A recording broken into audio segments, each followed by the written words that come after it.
Hello everyone, it's Vicki from www.paperinkle.com. Thanks again for being a member of our Stamp and Punch of the Month Club.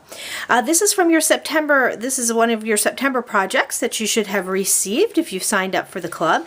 And it is the file folder trick or treat card that I'm going to demonstrate now. I love my envelope punch. It is absolutely one of my favorite go-to tools, and it does so much more than envelopes, as I'm going to show you as we make one of these file folder cards. First, you're going to take a 8.5 by 5.5 piece of paper, and you're going to fold that in half. So an 8.5 5 by 5.5, a piece of cardstock, fold it in half just like you would make a regular card. Then you're going to take one side and trim that down a 1/2 inch. So you can see here I've trimmed that down by a 1/2 inch. Just use my paper trimmer. Took this down, trimmed that off a 1/2 inch so that you have one side a little bit shorter than the other so that you can make your card. You're going to want one side to stick up a little bit higher for your file folder look. Next, I took DSP and just used my snail to adhere it to the short side of your cardstock base. So it's just adhered to the short side of your cardstock base. So that means that it would be 5.5 by about 3 3/4. What I did when I adhered it onto this one was I got the measurements just about right, adhered it on, and then I just trimmed it off so that I would have it even. So this is what it looks like now. Now I'm going to show you how to do the punches to make the file folder card. First, this is the trickiest part of all. You'll notice in the, and I'll see if I can get this to show you in the video, but you'll notice in your punch board, you'll see in the center section here where the punch hits. What you're going to do with the very first piece is you're going to line up this edge right here about halfway into that punch. So again, I'll try to see if you can see that here. It's this edge and it's lined up about halfway into that punch. And what that's going to do is you're going to punch it down, and what that's going to do is just make this little lip right here. So see, there we go, just a little lip right there. And then I used 3 inches. You can use whatever you want, however big you want that tab to be. I just moved it over until this edge was lined up with my 3-inch tab, and then I punched again. And then you see that gives you this piece here. And then what you're going to do is you're going to take your trimmer, and what you want to do is you want to keep the fancy edge here, and you want to trim this off because you want this piece to look like this. So you're going to trim this off. So you're going to go into this big dip here, and to do that you're going to line this dip up with the groove in the center of your paper trimmer.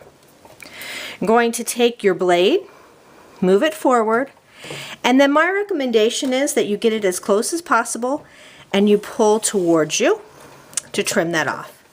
Typically you'll have a tiny edge. You can just mark that with your fingernail to move it down a little bit, and that gives you that. So now we have the first front part of our card, and we need to make the back. So now you have the front side of your card done. The next thing that you need to do is you need to put a tab on this side. So what you're going to do is put your fingers where you want the tab, and you're going to flip your paper over. So again, fingers where you want the tab, flip your paper over, because now you want that fancy little edge on this end. I'm going to do the exact same thing. I'm going to line that up halfway through, make my fancy little edge. I'm going to move that forward over to the 3-inch mark and punch again. And then guess what we're going to do? We have that dip. We're going to do the same thing we did before. We're going to get our paper trimmer out, and we're just going to line that dip up with the center groove in our paper trimmer. We're going to move the blade up, position it in that center, and pull forward. And again, an easy way to remember is you're always cutting from the dip down. You want to keep that fancy little edge. And now we are almost done. One of the other great features of the envelope punch board is this section up here is actually a corner rounder. So we can go ahead and round our corners just for that look.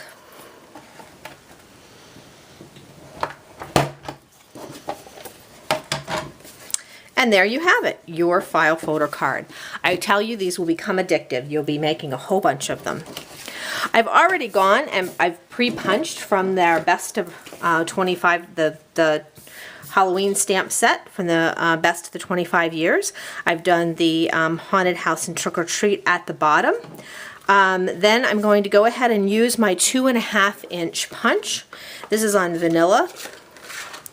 Very vanilla cardstock. I'm going to use my 2.5 inch punch, and it's pumpkin pie and jet black StazOn. This is just the regular jet black StazOn, but if you want to kick it up a notch, you could glitter it up, or you could emboss it. I'm going to punch that out. And then for the other circles to go with it, you can either use the edgelets with your Big Shot, or I've used just our Big Shot, the Big's cutting dies. I have the originals 3 and 3.5 inch circle. So I go 2.5, 3, 3.5. I just wanted this to have a little bit of a bigger edge. Again, if you'd like to have it smaller or do a different design, you can certainly use different punches. I'm going to go ahead and just add some snail onto this. And you can use snail, you can use dimensionals on the one that you received from me as your sample for your club gift is likely to have some dimensionals on it because I like to pop up that look, but for the sake of pulling this together for you, that's as simple as putting together the design on the front. And then I just used a little bit of twine just because I thought it needed a little bit of something here, and to do the twine I would just take twine or ribbon or whatever design you decide to do, and just tie a bow here on the side. And I think this is just a really fun look. I would use a little bit of snail or a glue dot to tack that down, and then add your decoration with your sentiment here. And there you have it. So I hope that you are looking forward to making your file folder card, and I can't wait to see what you do. Have a great day.